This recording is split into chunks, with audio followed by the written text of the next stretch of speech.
Welcome back to Hey Kentucky. Coaches may not be able to actually physically hit the recruiting trail, but there's still a lot going on behind the scenes. So to talk about it, KSR's recruiting guru, Jack Pilgrim, joins us now. Hi, Jack.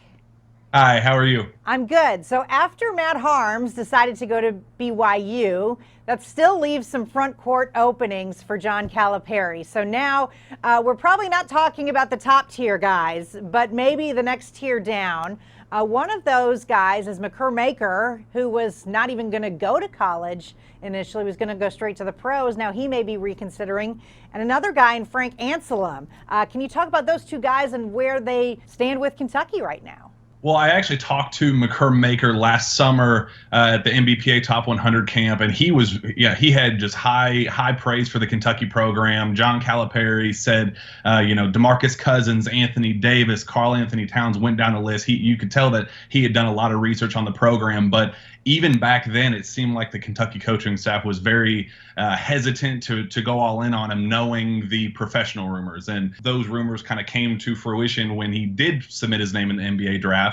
And then he kind of backed off of that just a little bit, saying it just depends on how my stock is, how these work. I'm not able to work out for teams. And he said, if I'm not guaranteed to go to the NBA draft, if my feedback is in the first or second round, I'm going to go to college. And one of the main schools that he talked about was Kentucky. Now, I've heard that the Kentucky coaching staff's always been, like I said, kind of hesitant to go all in on him. But I think the overarching theme is if he's going to take the recruiting process seriously, so is the Kentucky program. So I think they've kind of just approached him and said, if you want to be serious about this, we can too. We'd love to have you. So I think that's just kind of a wait and see game with him. As for Frank Anselem, I think that things are really, really turning up with him.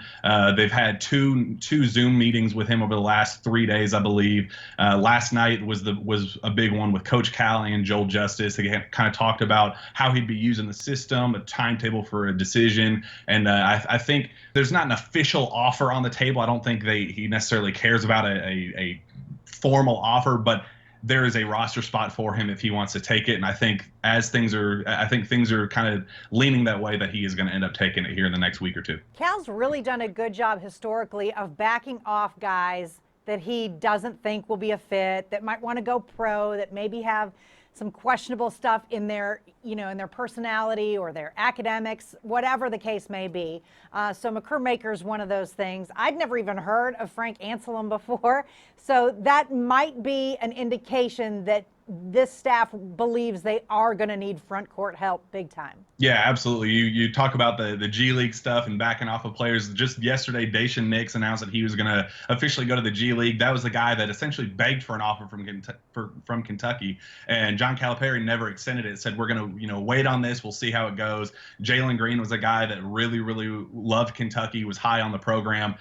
Kentucky ended up backing away from him. Josh Christopher was another one that he's kind of been flirting with the professional ranks as well. So he definitely has an eye for that, and that's part of the reason why Maker hasn't there. That mutual connection hasn't been there. But yeah, it's very apparent that Kentucky needs to close out this class with probably two. I don't think I'd be comfortable with just closing out this class with Frank Anselem. He's a major project. I talked to somebody at the Prolific Prep program as high school that said he's 100% a project, a multi-year guy. Expect 2, 3, maybe even 4 years out of him. Just they kind of compare him to Nick Richards, where don't expect anything right away, but you could see him blossom into an SEC Player of the Year type caliber guy in year 2, year 3, year 4. So that leaves one more spot of who the heck can we fill this final role with? And I think they've done a good job of creating that flexibility in case the NCAA open up that instant transfer rule. They're voting on May 20th. If that opens up, I think they've already kind of circled some names that they might be potentially interested in. They're going to keep exploring this graduate transfer market. If a late bloomer comes out or says, hey, I'm backing off my commitment somewhere else, or decides to transfer elsewhere, that Olivier Sarr guy from Wake Forest is another name that I think people are watching closely too. So the options are still there, but not visibly present quite yet. I also have to wish you congratulations because you got married recently and during the COVID-19 era. So you and your wife had a Zoom wedding. Could you just We tell did. me a little bit about what that was like for you guys? Well, we had, upwards of 200 people originally scheduled to come to our original wedding, and we had, so many family members, close friends, and we were really excited about sharing that moment with them originally. And then with all this going on, we were like, it's we want to be able to for them to be there at the time of the wedding and be able to see it happening. We rescheduled the actual ceremony for September, where our friends and family will be able to show up and actually be there in person. But we were like, we don't want it to just be kind of a shotgun wedding where you guys, okay, we just show up the next day and say, hey, we're married. We wanted it to be a celebration, including as many people as we could. So yeah, we kind of put that together at the last second and said, we'll send this link out to as many people as we want, and put it. I mean, it was very last second, put together late, but I think it came together pretty well.